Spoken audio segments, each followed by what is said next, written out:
Thursday, October 28th. Correspondence?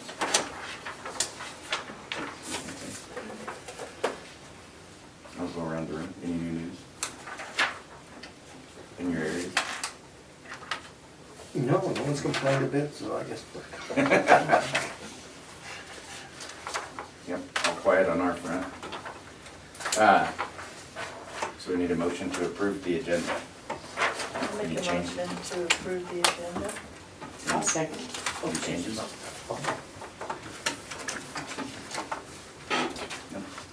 All in favor? We need to approve the minutes for the September 23rd meeting. I'll move to approve the minutes of the September 23rd meeting. I'll second it. Any discussion? All in favor?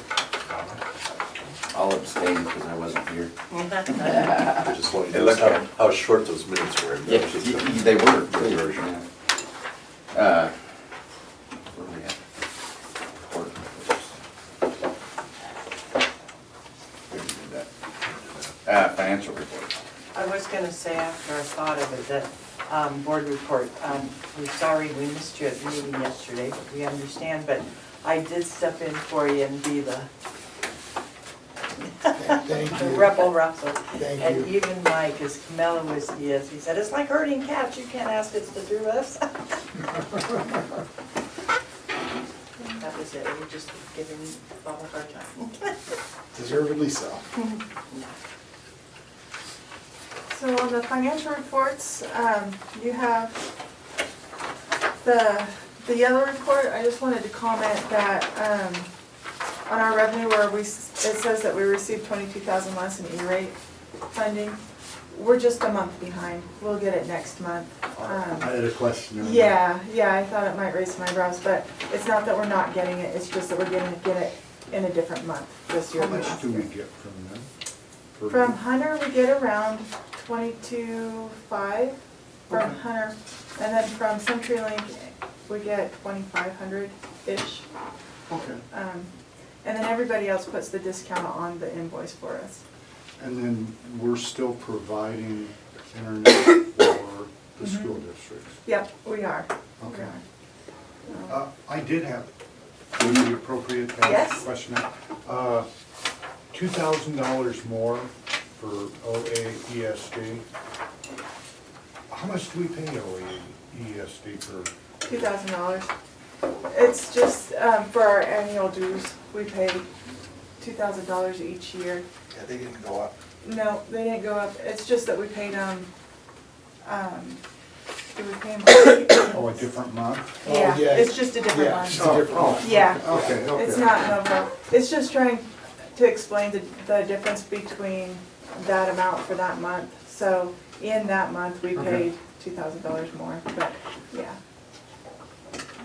No, OAESD is actually quite financially healthy right now and don't anticipate any increases. On that other one, the Rose, that 5,700 for Rosetta. Yes. I just had a quick question, like our district switched to a different, the cheaper, Yeah. are other people thinking of doing that, or I have is not. it something we're gonna push, or just see how it works? I haven't heard any comment from that, from any of the other schools, but I would not be surprised because the other method is like $50 per seat. Yeah, instead of Rosetta is 300 or something. 114. Well, for a regular school Oh. it would be, but for a charter school, they can get a license that doesn't require a qualified, Oh. highly qualified teacher. So they can have a license for $114, but that's still double the other price. So I just wanted to put a little money North- back North if Lake it's was- something we pushed. Yeah, North Lake was really under the gun and this couldn't have come at a better time for Yeah. them. Mainly because they didn't have a highly qualified teacher to teach foreign languages. Paisley, by virtue of having a charter, isn't under that same restriction. However, you know, I know Bill's aware of this opportunity. I don't know I can't speak for him. I don't know what, you know, Paisley's thinking is along those lines, but I know even District 7 is actually anticipating having their students. I believe I handed out a list of the courses here at a board meeting 2 or 3 months ago. You know, even District 7 is anticipating having some of their kids take some of those courses online, so it's a good deal all around. I think Pace is gonna be looking at it too. I don't know how far Bill's investigator coming to it. Is it as effective as Rosetta? We just started it, so It's basically, it's an online school. I won't say it's, what's a good way to put this? It's under the auspices of ODE. It's not straight out of ODE, but it's licensed through ODE. And it's basically designed to allow small rural schools to be able to offer courses that they know from talking to people. But it's not just foreign language. No, it's many chemistry. courses. I can get you the list. I think we talked about that in July or August, yeah. It's about 30 courses, John. It's a pretty nifty deal. Because it's gotta be tough for Northlake to, you know, chemistry, physics, Yes. calculus, et cetera. Exactly. And they're only gonna teach one class. Yep. And it's gotta be tough. It's kind of sad because Rosetta, I knew a young man that was going through Rosetta at Paisley School, and he was anything but a model student. This guy he was a problem. And I asked him about Rosetta, he was taking Spanish, and that, you know, it really works. It really, really works. And he could speak to the employees on the ranch who were Hispanic, and it really worked. But, you know, something else comes along. this one does have a teacher, if I remember right, you can call. Yes, You actually can put, it's just not all online, you can actually make a phone call and ask questions. I don't know how that exactly works, or, you know. If it's through ODE, you'd think it would be pretty good. You'd think it would. You'd hope so. Well, it's gotta be better than some for-profit company from, you know, New Jersey.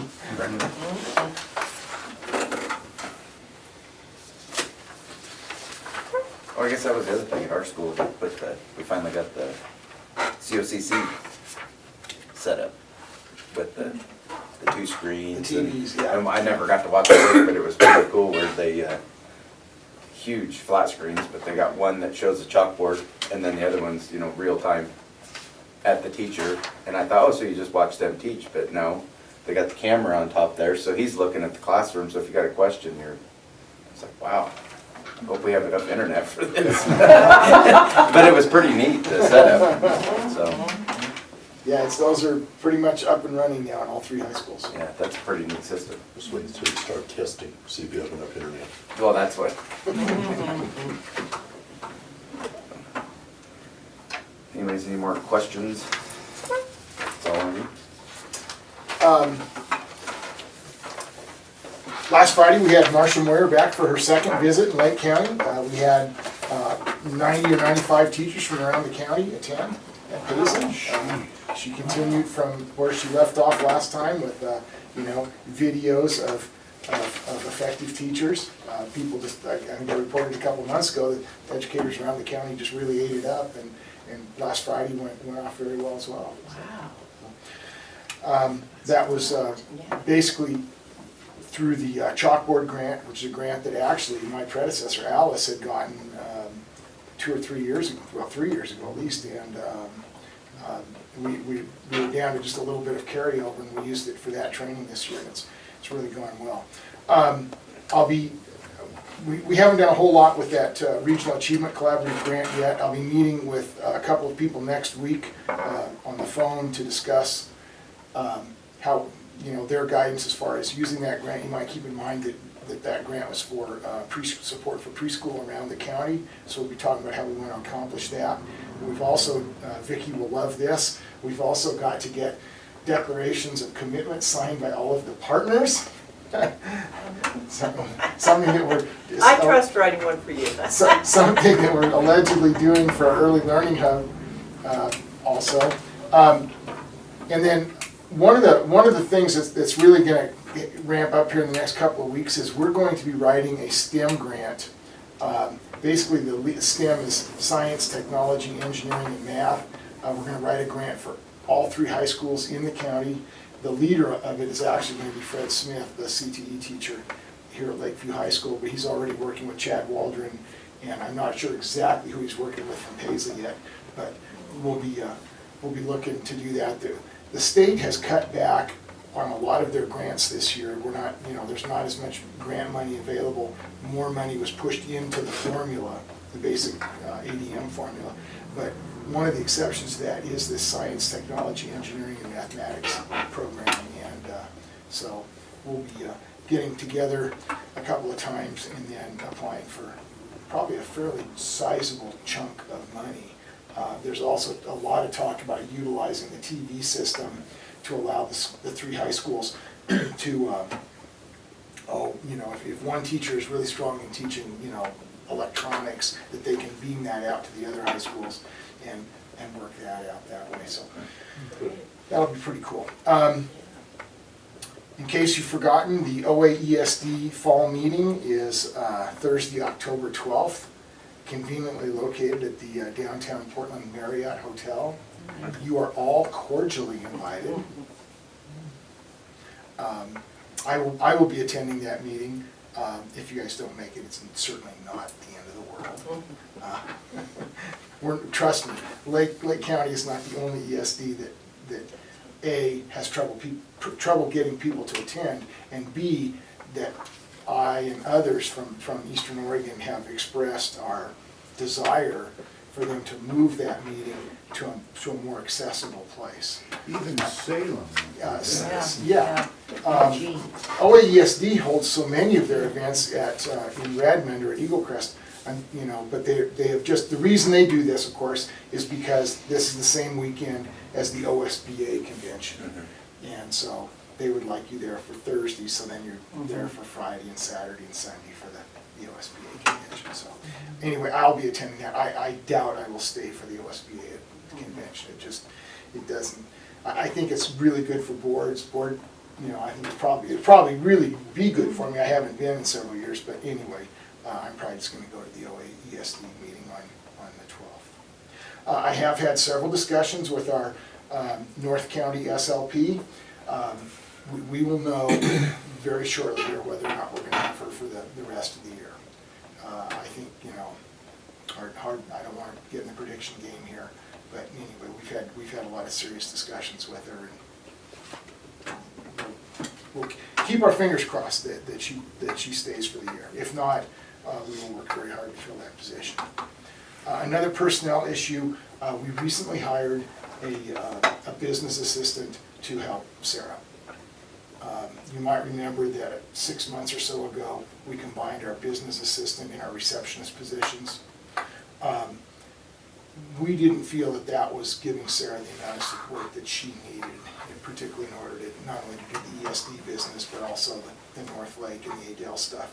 And so we have once again split those positions, and we've hired a young lady by the name of Holly Vaughn. Holly also works in Don Liddycoat's office, and so we're really glad to have Holly, and I think, I'm very happy because I think it's going to take some of the burden off of Sarah. So. She's doing really good. And this will be a full-time employee? No, half-time. Half-time. We've gone back, like I say, initially last spring, we combined those 2 positions because we had some attrition. For the last several months, we've combined them, but we've come to the realization that it's 2 different skill sets, and particularly the business end of it is pretty specialized. So. And the receptionist job will stay full too? No, it'll go back to half-time as well. That's tough. Yeah, certainly I wish we could make them both full-time, but it's just not in the cards at this point. So we're basically back to how we've been the previous several years.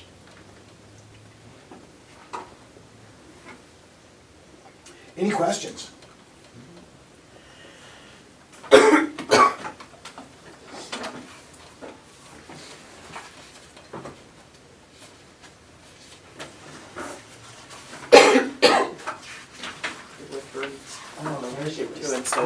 out there. Oh, right.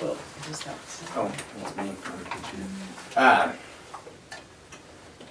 We have a letter of interest for a board vacancy. Yes, in your packet, you have a letter from Stephanie Roseberry, a letter of interest for our vacant board position, which is an at-large position. Stephanie is a member of the Lake County School District 7 Board. And when I talked to Stephanie a few weeks back, she expressed a lot of interest. She's been on the District 7 Board for a little over 3 years. She's a very active board member. She's had 2 children graduate from Lakeview in the last 3 years, and she has a third child still in school at Lakeview High School. She's, I think, pretty invested, pretty active, and she's definitely interested in our position. Her and her husband have a cattle operation here in town.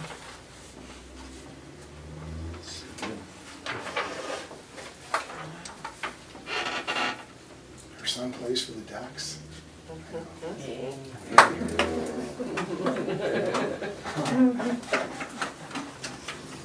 Kurt probably likes it. And Lane Roseberry, 5th string walk-on running back. Yeah. Twice he's been named team captain though. Yeah, exactly. Very hardworking young man. I have a good friend who's the editor of GoDucks.com. He used to be the sports beat writer for the Eugene Register Guard. I talked to him about Lane Roseberry. He said that it is unprecedented and unheard of at any school in the country that a walk-on 5th string running back would be named a team captain once, much less twice. He's also been named the squad leader, which each position has its own player in charge that can talk to the coaches if there's a problem, and he's been named the squad leader for all running backs at the school. It shows the level of respect that his teammates have for him and the amount of time he's worked. He's blown out his knee twice in the time he's been at Oregon, but he keeps working, coming back, and everyone there really respects him for the way that he works. So, interesting story. That's great. We want to go through these policies Sure. first. With that. We have a first reading on several policies here. A couple of them you're going to recognize because it seems like we update them about every 3rd month. The first one is the federal family and medical leave and state family medical leave. As a result of the legalization of same-sex marriage, the courts have ruled, you might remember that prior to same-sex marriage, Oregon had certified domestic partnerships. And so previously in this policy, there was reference to those certified domestic partnerships. Because the courts have ruled that those partnerships are legally the same as marriage, then all they've done in this policy is to delete all the references to those domestic partnerships. Wait, say that again, I'm sorry. If you go through this policy, you'll see they deleted all the references to domestic partnerships. And that's because the courts have ruled that the domestic partnerships in Oregon have the same, the question before the court was, do those people with those partnerships, do they need to go in and have a legal marriage performed? And the courts said no, that legally they have the same legality as a marriage under like this policy. And so that's really then, That's all it's about. that's all this is about. Yes, that's all it's about, yes. And it's, by the way, it's required. And that's the only change, is just to go through and delete all those references to domestic partnerships. Oh, And yeah, I was reading this and I was going, why would they Take it out. knock out the child of the employee's Right, same gender right. domestic partner? yeah. Yeah, it's, You know, we've got Yeah. a conservative bent here. Okay, that makes sense. yeah, all they've done is just eliminate those references, so. The second policy is the harassment, intimidation, bullying, cyberbullying, teen dating, violence, domestic violence. It's a student policy, it's also a required policy. And the only real change here is that they've added domestic violence as a category to the policy. Now, when I first became an administrator 12 or 13 years ago, this policy had to do with harassment, intimidation, and bullying, and it was basically the basis for your school rules for students. Well, when they've added particularly the teen dating violence and the domestic violence, obviously those are areas that kind of get outside maybe the school realm, but what this policy then requires is that schools are required to hold student trainings on these subjects. And so rather than just be a disciplinary issue, it's more of an educational issue. It doesn't really impact the Lake County ESD because we don't have a school per se. And we don't have a student code of conduct because of that. Our people work in schools that have their own policies, but this is a required policy nonetheless. Bob, that, when I was going through these policies, that kind of hit me a little bit when they would mention students.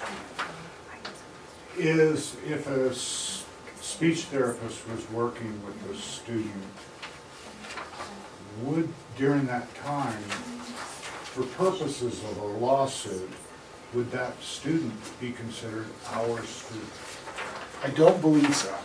But, you know, John, I'd probably, that's a darn good question.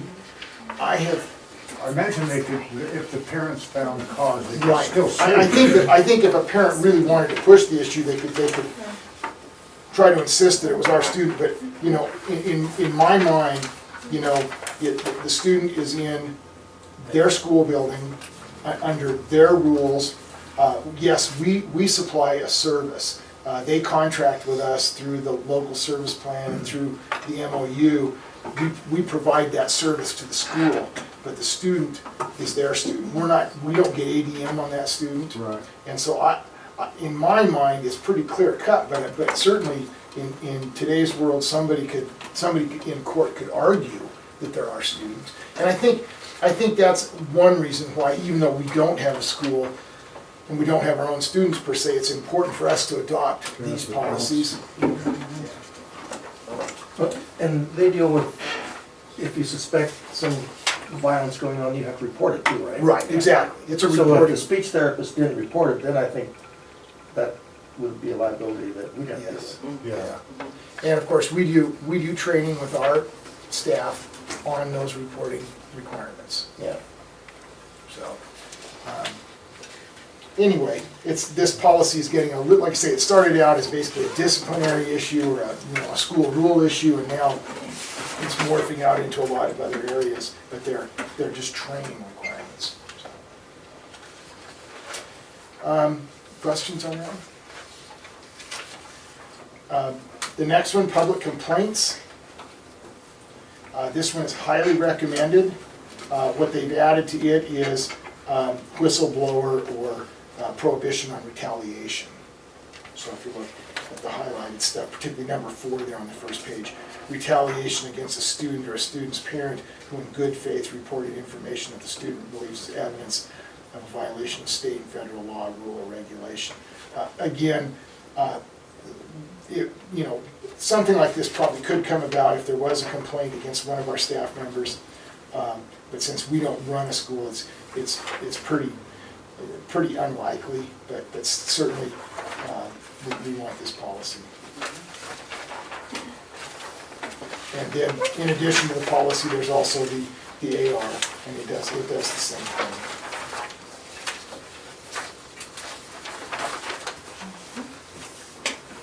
So it's not on here, do we need a motion to accept these?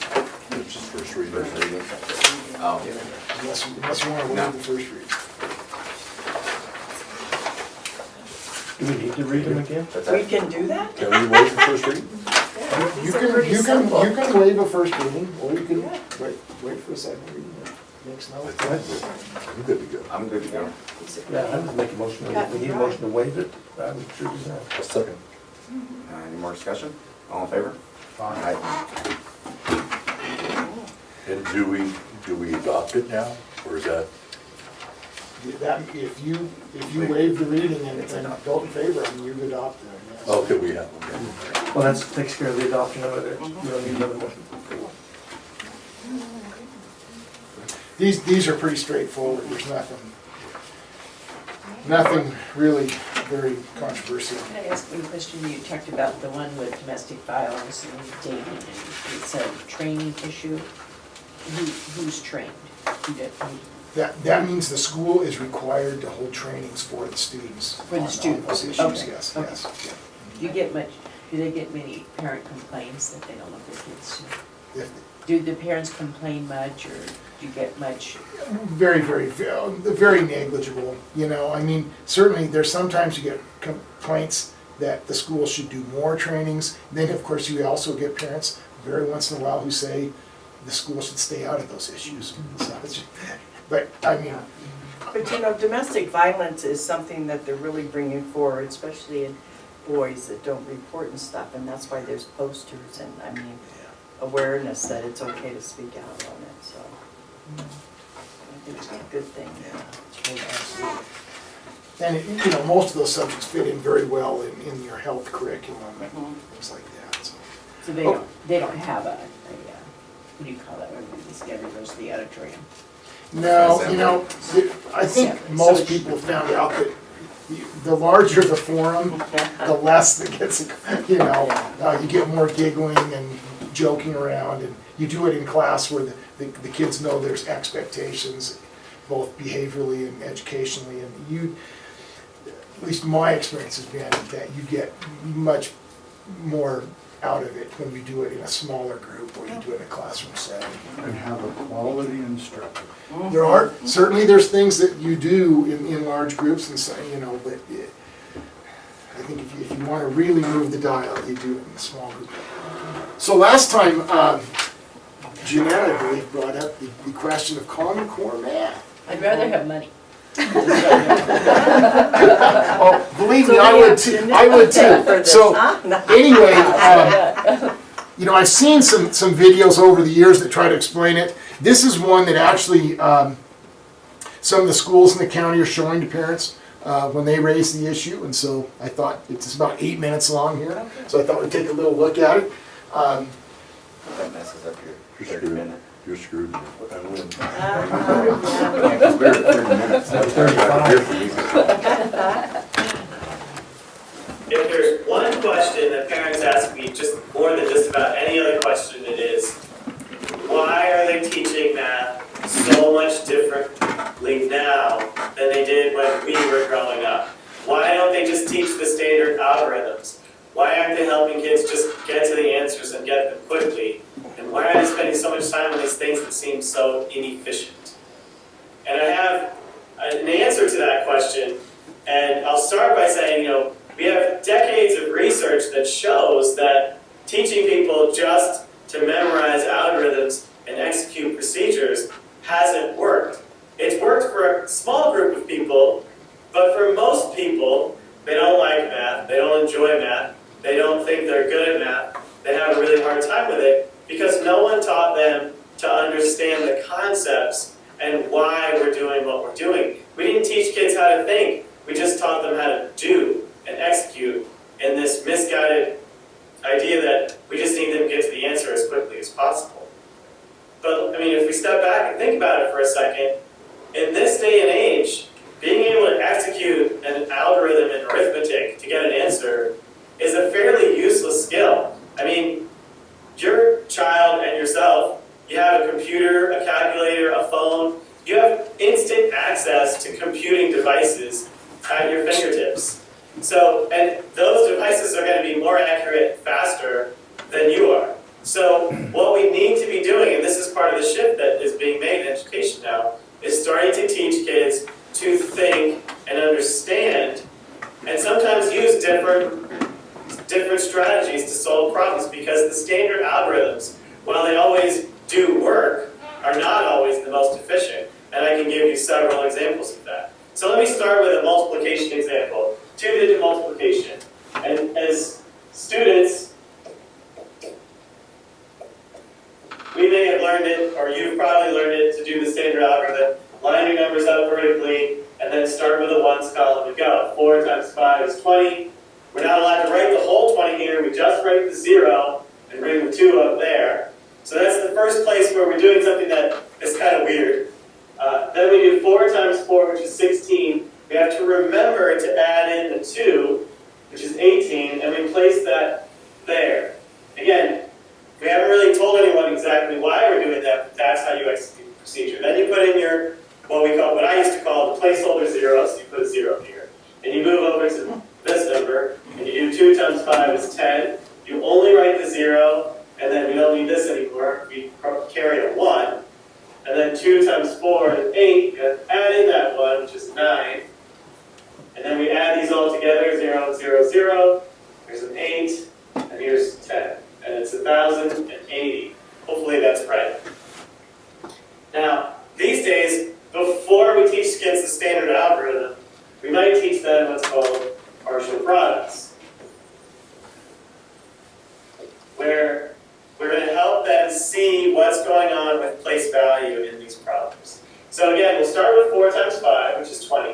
And we'll just go ahead and write that whole thing right here, 20. That's the first part of the problem. The next is we're going to do 4 times this 4.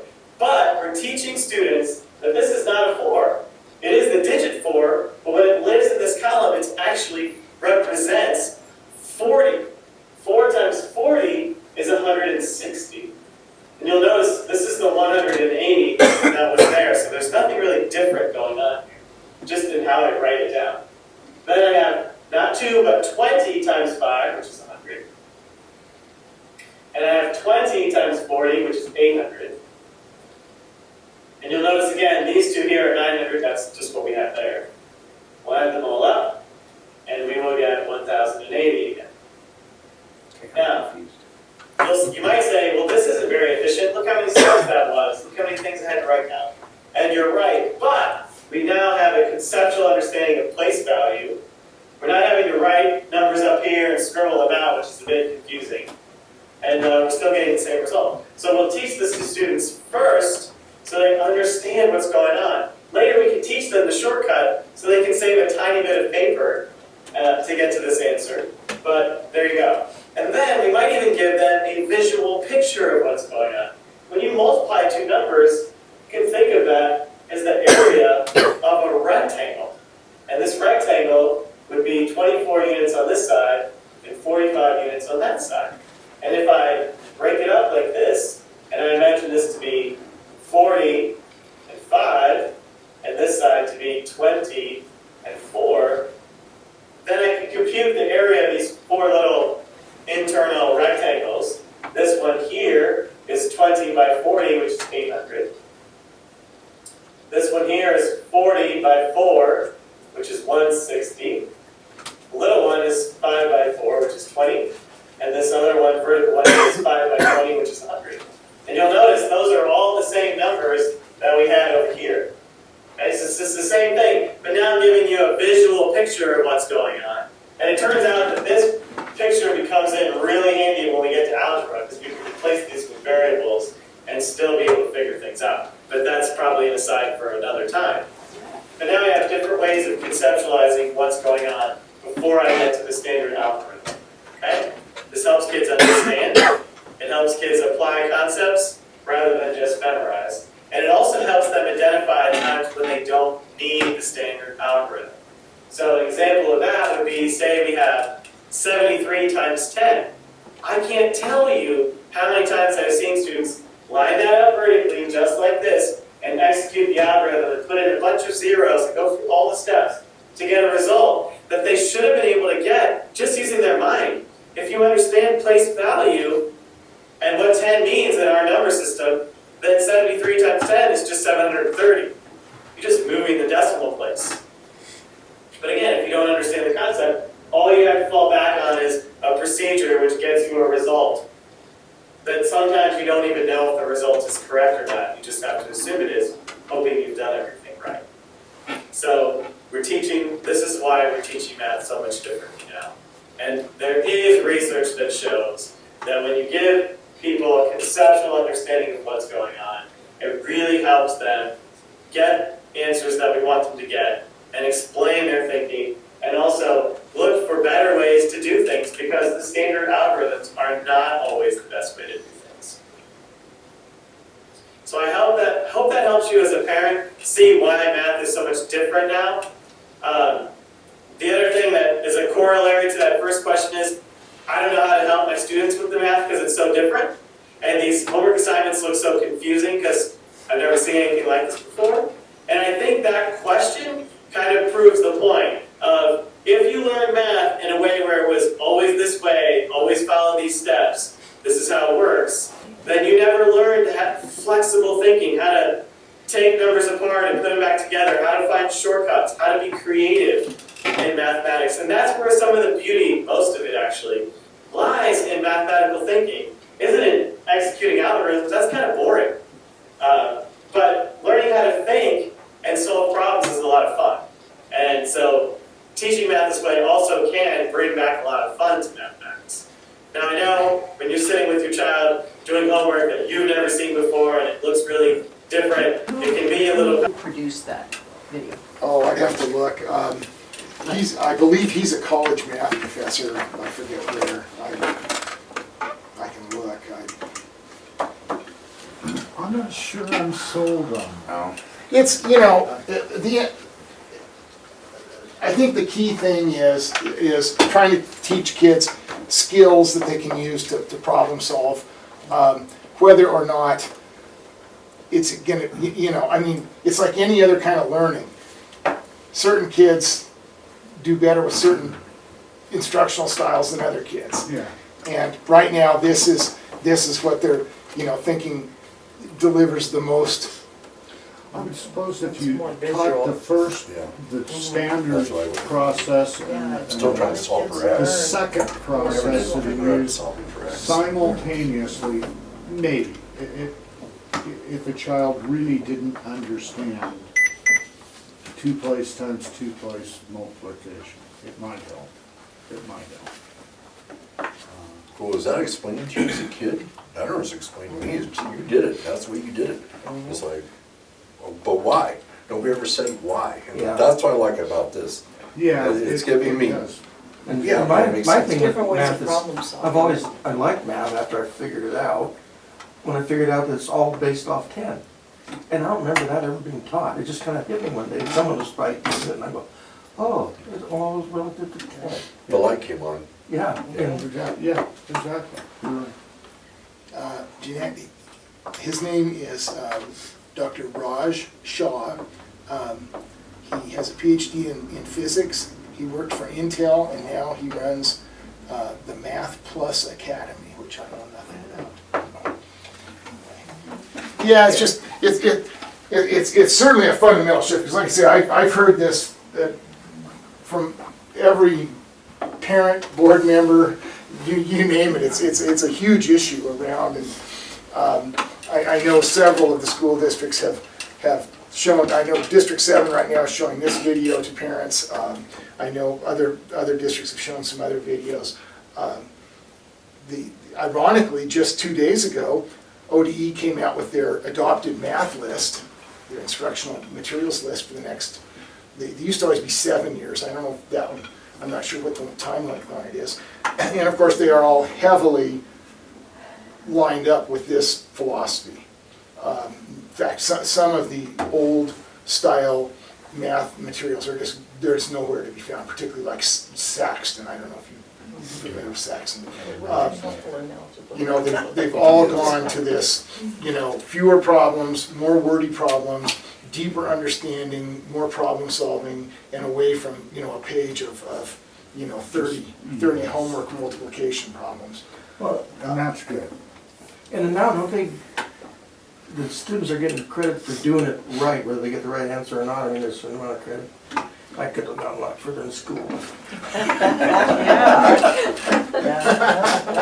I always forget to bring some, the carryovers. Let's see, Oregon's math scores, they just announced it today. Oregon's math scores, I think we moved up about 4 or 5 states. Oh, wow, really? Yeah, we're basically still at the national average.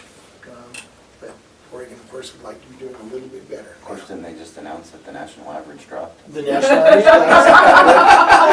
I thought I just heard that. Reading stayed the same, math dropped. Math drop. And actually, if you want to drill it down farther, where we're making our gains is in elementary and middle school. America's high school math scores are dropping, yeah. Pretty low. thank you. That was interesting. I didn't like the visual. Yeah, the visual lost me. That. Oh, see, that's where I get it. Yeah. I do way better when I can see a Yeah. picture than when Uh-huh. the I wish other I had that math, in but when he did the Algebra. visual, it's like, oh yeah, now I understand what he did over there. Yeah. Oh, yeah, Yeah, see? yeah. They learn different. That's good. Yeah. I'm always surprised people that can't do percentages. But I was a geometry nut Mm-hmm. and didn't like algebra, but I loved geometry. But then I understood algebra after we started doing geometry problems, you know. So I can see squares and shapes and circles, but I don't. So many people are like that. They're lousy at geometry and they're great at algebra and Yeah. vice versa. But I understood That's what I algebra was- after we did geometry, because then for whatever reason it clicked. Oh. All right, we need to appoint. I'm terrible, I've already forgot her name. Stephanie Roseberry. I'll Stephanie make that Roseberry. motion. No, second it. Any more discussion? All in favor? Aye. Does say she has to provide duck tickets, right? That was simple. Right, Hey, my in-laws got me the tickets. Oh, really? Yeah, I didn't go this The year. way their season's going, that's probably not too tall. Probably not a tough order. You know? At least you can get me by Colorado, for God's sakes. You didn't give me a gavel thing. Dang it, no, I'm joking. I hate that thing. Anyways, meeting adjourned. What's the time on that? Sorry, dude.